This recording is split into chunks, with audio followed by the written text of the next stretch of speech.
fight. But let's begin this half hour with Republican presidential frontrunner Donald Trump. He joins us now by phone. Mr. Trump, good morning. Thanks for waking up early for us. Good morning, Savannah. Well, let me start with the good news. We got a Drudge Report poll that has you winning handily during this debate. A Time magazine poll also says you won the debate.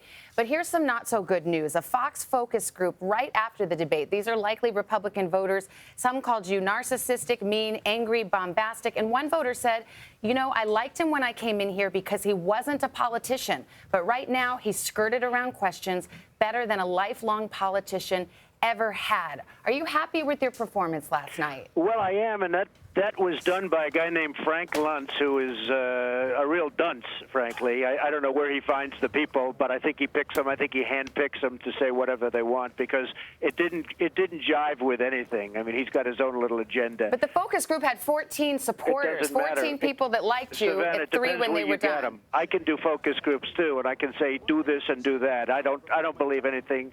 You know, he came up to my office looking for a job and looking for work, and then all of a sudden he's doing focus. I had no interest in him. So, you know, I don't believe in that focus group. It was an unbelievable evening. I had a great time. Some of the contestants, some of the, you know, the folks that I met there were fantastic, and we've just had a great evening. You know, one of the big headlines of the night, which came very early on, when you decided not to take that pledge, not to run as an independent if you were not to get the Republican nomination. And you said later to a host on Fox News, the reason is you want to keep your leverage just in case the Republican Party doesn't treat you well.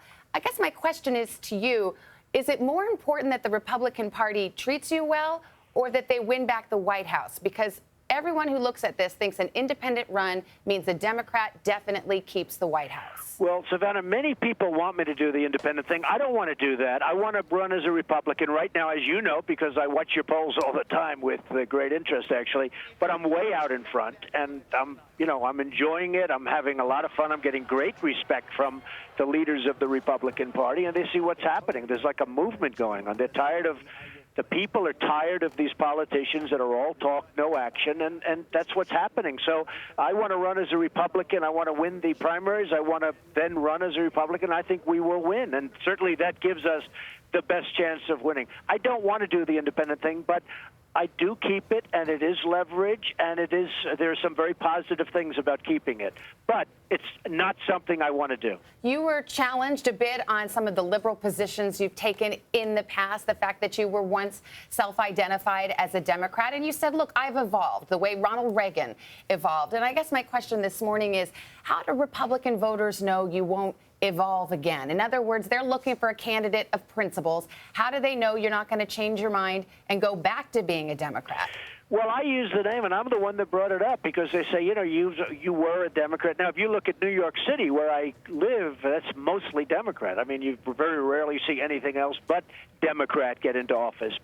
And that's where I live. But I absolutely have gone the other way. I'm very proud of having gone the other way, but I use the example of Ronald Reagan all the time, because he was not only was he a Democrat, he was sort of on the liberal side of being a Democrat. So, you know, I've evolved, and I'm where I am, and I'm leading in the polls, and I want to run as a Republican, not as an independent.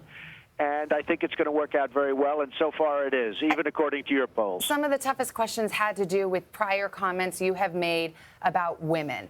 Do you have a problem with women? Is that going to be an issue in the general election? Because the winner of the White House has got to win a huge portion of the female vote. No, I don't think I do at all. In fact, if you look at The Apprentice, which NBC renewed and desperately wanted me to do, but I said I'm not doing it because I'm running for president. I couldn't do it. You're not allowed to do it because of the, you know, equal time laws.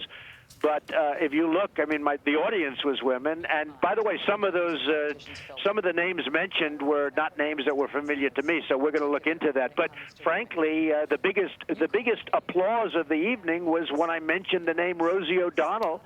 The place went wild. It was the loudest applause of the evening. People got a great kick out of it, and we all got a kick. And it was an amazing evening, frankly, and probably got tremendous ratings. You were asked in particular about your past donations to Democrats, specifically your donations to Hillary Clinton, and you said, look, I make political donations because I want to get something in return. When asked specifically what you got in return from Hillary Clinton, you said, well, I wanted her to come to my wedding, and so she did. Well, but I said that as a joke. I know, okay. But I was joking, obviously, when I said that. They were saying, oh, give us an example. I said, well, she came to my wedding. They actually both came to my wedding, and that was very nice. But I contribute, as a businessman, don't forget, I've been doing this now for approximately 2 months. I've never run for office before. So I've been doing this for 2 months. As a businessman, I would contribute, like other businessmen, I would contribute to everybody. I'd contribute, and that's part of the game. And by the way, that's a real fault of this country, because you contribute and people 2 years later, 3 years later, when you need help, they help you. You don't contribute, they don't help you. It's a sad factor, but it is a problem with this country, and it's a problem that in some form has to be rectified, in my opinion. And before I let you go, you've made no secret you didn't care for some of the questioning you got last night. You felt like they were tough questions and unfair questions. And to that, I just wonder, if you don't like questions that are coming from commentators during a debate, are you ready for the toughness of not only running for president, but being president? Well, I thought the questions were unfair, but I can live with it. And it's probably you're number one in the polls, and they ask you a little bit tougher question. But I have to tell you, even the other candidates, they got off stage, and they said to me, it's amazing that those questions were so unfair. They all felt how unfair those questions were. But you know what? I enjoyed the evening. I thought they were unfair, but that's okay. It was an amazing evening, and I'm sure it was a great success. And based on the Drudge and based on Time, and Time Magazine did a poll, and, the numbers were astronomical in my favor. So maybe in your NBC poll, I'll even go up in 2 weeks when you reveal it again. We will be watching it for sure, Mr. Trump. Thank you for being with us. Appreciate it. Thank you, Savannah. Thank you very much.